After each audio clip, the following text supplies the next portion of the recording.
You think you're making your own decisions, but most of your thoughts, your habits, even your opinions were installed, not forced, installed. And that difference is everything, because force creates resistance, installation creates ownership, and people defend what they think is theirs. If Niccolo Machiavelli was alive today, he wouldn't chase power. He wouldn't need to. He'd go after something quieter, something more permanent.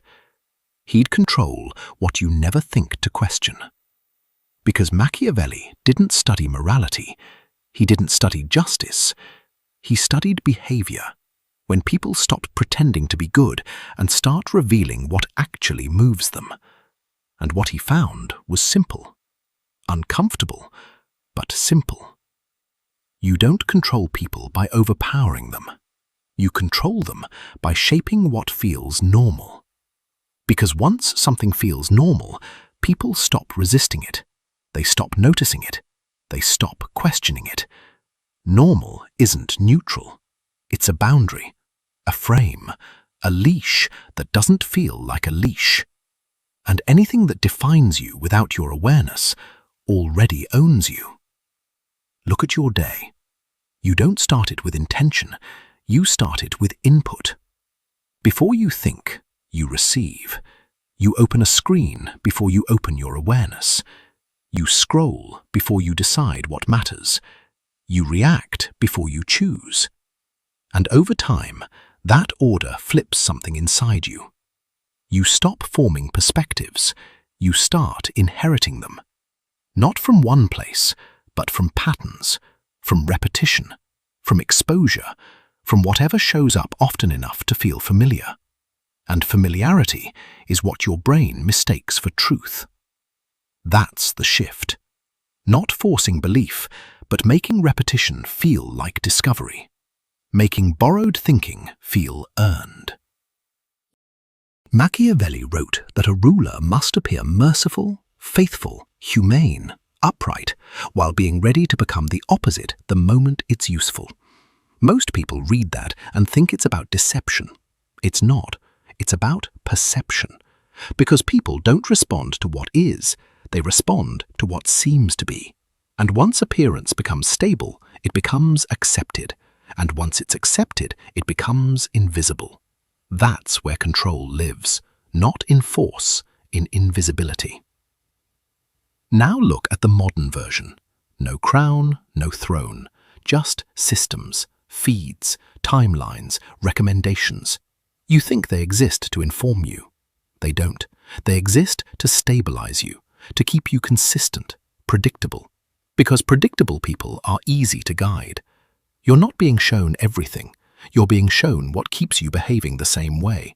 Same reactions, same opinions, same emotional loops. And the more consistent you become, the less control is required, because now you're doing the work yourself.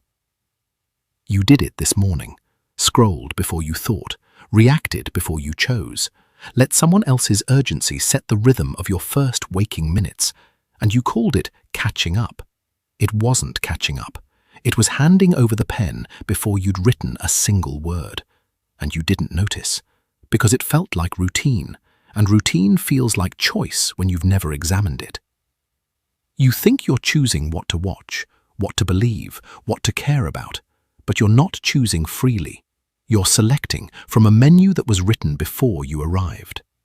Options placed in front of you, not discovered by you. That's not freedom, that's curated exposure.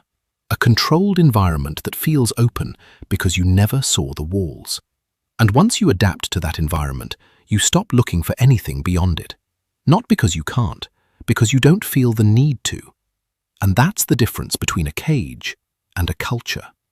A cage you fight, a culture you settle into. And here's the part people don't like hearing. This only works because something in you allows it. You prefer ease over friction.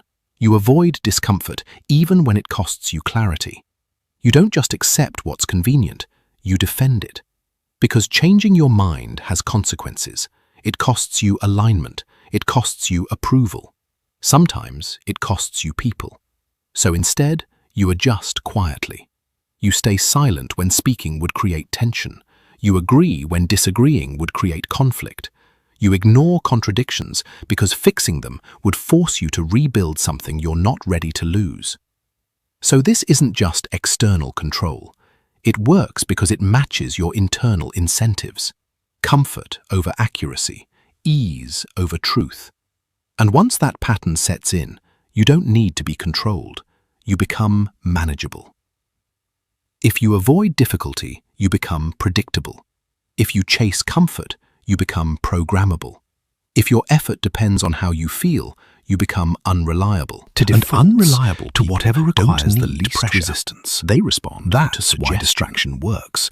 Not because it steals your time, but because it lowers your standard for what's worth your attention. It trains you to accept shallow in place of deep, to prefer easy over accurate. And once that happens, you don't resist control. You cooperate with it. You build routines that reinforce it, and then you call it your lifestyle. Now here's the hardest part, and it's the one most people ignore. Reality doesn't win. Perception does. Not what's true, what feels true. Not what's accurate, what's familiar. Because familiarity creates acceptance, and acceptance replaces doubt. And doubt was the only thing that ever made you stop and actually look. So people don't follow truth, they follow alignment. Whatever matches what they've already seen enough times to trust. That's why bad ideas survive. Not because they're correct, but because they're comfortable. Because they don't challenge you. They confirm you. And confirmation feels like intelligence when it's actually repetition. Machiavelli understood this 500 years ago. People are moved by appearances and outcomes, not by what was actually done, but by what seemed to be done, what was framed, what was repeated, what felt consistent. Nothing about that changed. Only the tools did. Everything you've heard so far, the structure, the pacing, the tension building, the way each idea led into the next, that wasn't accidental. You didn't just stay here because you chose to. You were guided, pulled forward one step at a time. Curiosity, then agreement, then recognition. Each transition placed exactly where it needed to be to keep you engaged. This isn't random. It's design. And the only reason it worked is because it matched patterns you already respond to. And you're still here. Not because you decided to stay, because the next line hadn't landed yet, and you needed it to. That need? That lean forward you didn't consciously choose, that's the mechanism, running live, on you, right now. And if you trusted this too quickly, if the cadence felt right before the content checked out, you just proved the point. Not mine, yours. So ask yourself something simple. If your attention can be guided this easily, what else has been? If your beliefs feel like yours, but were built through exposure, what part of them did you actually choose? And if most of what feels natural was installed, then what exactly are you left with that's yours? Because if you never questioned it, you didn't choose it. And if you didn't choose it, it's not really yours. And if it's not yours, then what exactly have you been defending this whole time? And if you do one thing after this, just one, notice the next opinion you form. Don't judge it, don't fix it.